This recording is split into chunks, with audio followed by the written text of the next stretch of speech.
Agora nós vamos entrar nos detalhes das divulgações das provisões. O que eu preciso divulgar em notas explicativas relacionadas a provisões, tá?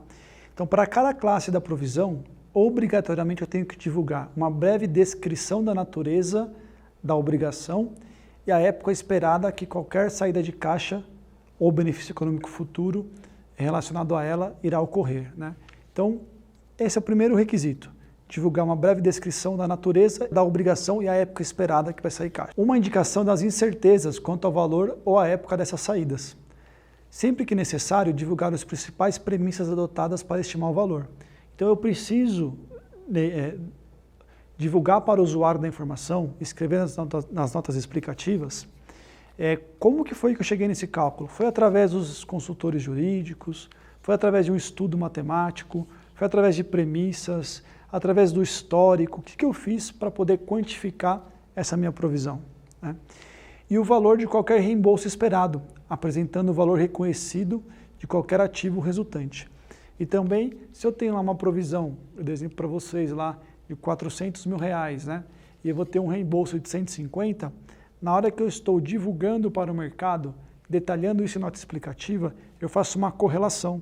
Eu comento, olha, dos R$400 mil de provisão para a contingência que está lá no passivo, eu tenho um seguro, eu tenho um reembolso, eu tenho uma solidariedade de um terceiro que vai assumir 150 mil.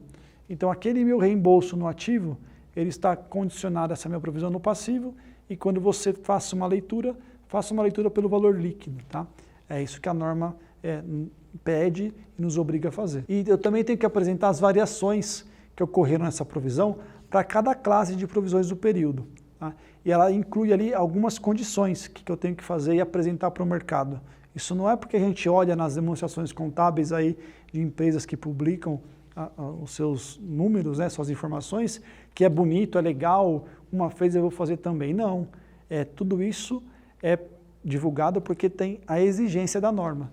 Então nós, auditores, né, eu na figura de auditor, eu acabo instruindo meus clientes, obrigando é um termo muito pesado, mas eu acabo instruindo os clientes, orientando eles a seguir o que está na norma, né? Então, é meio que obrigatório você fazer essas divulgações por força de lei, por força do CPC 25, que é a gente divulgar o valor contábil no início do período, lá no comecinho do exercício.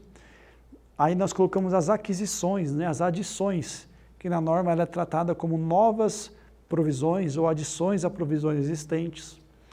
Valores de provisões que foram utilizados no período. Então, daquele valor que estava no início do período, quanto que eu utilizei desse montante? Quanto foi de baixa do período, né? Quanto que eu acabei consumindo desse valor? Quais foram os valores que eu não utilizei?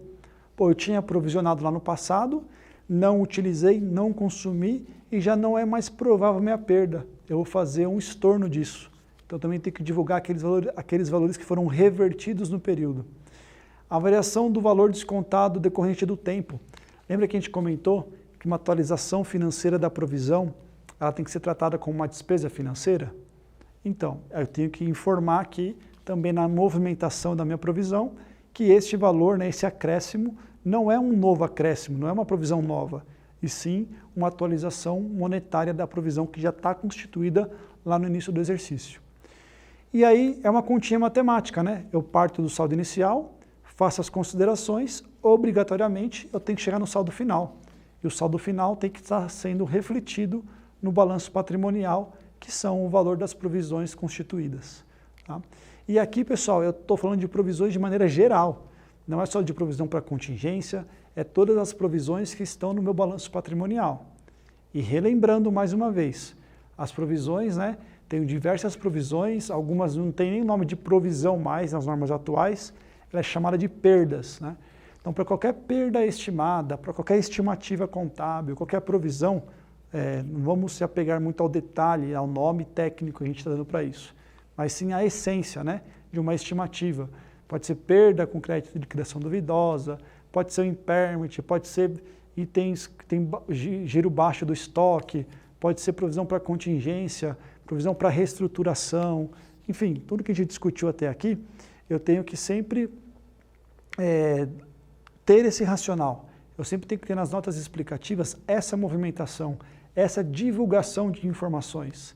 Então, quando eu estou lá explicando por que eu constituí uma provisão dos meus estoques, é importante eu explicar para o mercado, né, para os terceiros. Olha, eu constituí provisão sobre o giro lento do estoque, considerei que eu tenho um giro de aproximadamente 90 dias, todos os demais produtos acima de 90 dias que estão parados na minha companhia foi identificado como itens obsoletos, ou itens que não têm um giro, né, giro lento.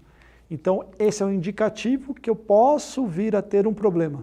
Pode ser que dê ali 6 meses, você começa a vender isso de novo e você se torna a provisão. Mas a norma pede o quê?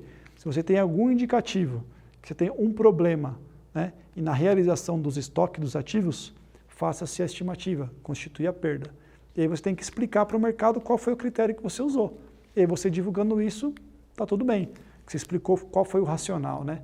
No exemplo que eu dei, um giro de mais de 90 dias. Alguma coisa que não está girando acima de 90 dias, vou provisionar, vou registrar a perda estimada. E aí para cada classe de ativo nós temos uma divulgação apropriada. Mas o importante é nós termos o conceito de que aqui no CPC 25 é onde que eu tenho a obrigatoriedade de divulgar essas informações mínimas, ok? No próximo módulo nós vamos falar um pouquinho mais sobre passivo contingente. Nós vamos entrar nas definições de passivo contingente e aí nós estamos falando de uma nova informação. Eu disse lá nos primeiros módulos, tá? Não confundam provisão com passivo contingente, né? Se vocês refrescarem a memória, a provisão é aquilo que é provável, né? Um desembolso, que ela atende os conceitos de passivo. Passivo contingente é aquilo que não está contabilizado, está apenas divulgado. Nós vamos entrar agora nas definições do passivo contingente para voltar a relembrar alguns conceitos e entrar em algumas questões mais detalhadas desse tópico, tá? Então a gente volta a falar disso no próximo módulo.